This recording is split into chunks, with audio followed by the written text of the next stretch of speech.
నమస్కారం మిత్రులారా, మీరు ఎప్పుడైనా రాత్రి ఆకాశంలోని నక్షత్రాలు చూసి ఆలోచించారా? ఇదంతా ఎక్కడి నుండి వచ్చింది? మనం ఉన్న ఈ అద్భుతమైన విశ్వం ఎలా పుట్టింది? ఈరోజు మనం ఒక అద్భుతమైన ప్రయాణంలో భాగమవుతున్నాం. విశ్వం యొక్క జన్మ కథను తెలుసుకుందాం. సుమారు 13.8 బిలియన్ సంవత్సరాల క్రితం మన విశ్వం ఒక చిన్న బిందువులో ఉండేది. ఊహించుకోండి, మొత్తం విశ్వం ఒక అణువు కంటే కూడా చిన్నదిగా. ఈ బిందువు అత్యంత వేడిగా, అత్యంత దట్టంగా ఉండేది. అకస్మాత్తుగా బ్యాంగ్, ఒక భారీ విస్ఫోటనం జరిగింది. దీన్నే మనం బిగ్ బ్యాంగ్ అంటాం. కానీ ఇది సాధారణ విస్ఫోటనం కాదు మిత్రులారా. స్థలం, కాలం కూడా ఈ క్షణంలోనే పుట్టాయి. అంటే బిగ్ బ్యాంగ్ కు ముందు అనేక కాలమే లేదు. బిగ్ బ్యాంగ్ తర్వాత మొదటి సెకండ్లోనే చాలా జరిగింది. విశ్వం విపరీతమైన వేగంతో విస్తరించడం ప్రారంభించింది. దీన్ని ఇన్ఫ్లేషన్ అంటారు. ప్రాథమిక కణాలు ఏర్పడ్డాయి. క్వార్క్స్, ఎలక్ట్రానిక్స్, ఫోటాన్స్ వంటివి. విశ్వం చాలా వేడిగా ఉండేది. ట్రిలియన్లు డిగ్రీలు ఉష్ణోగ్రత.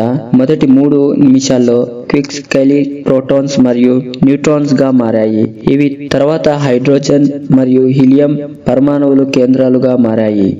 సుమారు 3,80,000 సంవత్సరాల తర్వాత విశ్వం కొంచెం చల్లారింది. ఇప్పుడు విశ్వం పారదర్శకంగా మారింది. కాంతి స్వతంత్రంగా ప్రయాణించగలిగింది.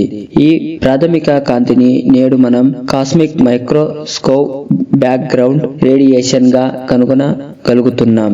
ఇది బిగ్ బ్యాంగ్ కు ప్రత్యక్ష సాక్ష్యం. తదుపరి లక్షల సంవత్సరాల గురుత్వాకర్షణ శక్తి పనిచేయడం ప్రారంభించింది. హైడ్రోజన్ వాయువు మేఘాలు ఒక చోట చేరడం ప్రారంభించాయి. ఈ మేఘాలు చాలా దట్టంగా, వేడిగా మారినప్పుడు మొదటి నక్షత్రాలు పుట్టాయి. ఈ మొదటి నక్షత్రాలు భారీగా, వేడిగా ఉండేవి. వాటి కేంద్రాల్లో న్యూక్లియర్ ఫ్యూజన్ ద్వారా కొత్త మూలకాలు సృష్టించబడ్డాయి. కార్బన్, ఆక్సిజన్, ఇనుము వంటివి.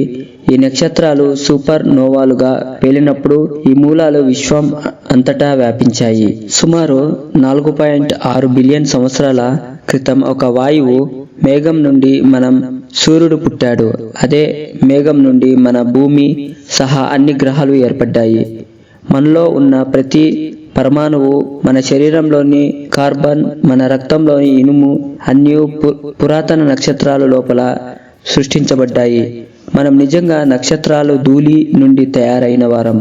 కాబట్టి మిత్రులారా, ఇదే మన విశ్వం యొక్క అద్భుతమైన కథ. ఒక చిన్న బిందువు నుండి ఈ అపారమైన విశ్వం వరకు ఇది 13.8 బిలియన్ సంవత్సరాల ప్రయాణం. విజ్ఞానం, శాస్త్రం ఈ రహస్యాలను ఎలా ఛేదించగలిగిందో చూడటం అద్భుతంగా ఉంది కదా. ఈ వీడియో నచ్చితే లైక్ చేయండి, షేర్ చేయండి మరియు మరిన్ని అద్భుతమైన విజ్ఞానం విషయాల కోసం ఛానల్ ను సబ్స్క్రైబ్ చేయండి. ఈ కామెంట్లలో మీ ఆలోచన తెలపండి. విశ్వం గురించి మీకు ఇంకా ఏమి తెలుసుకోవాలనుకుంటున్నారు?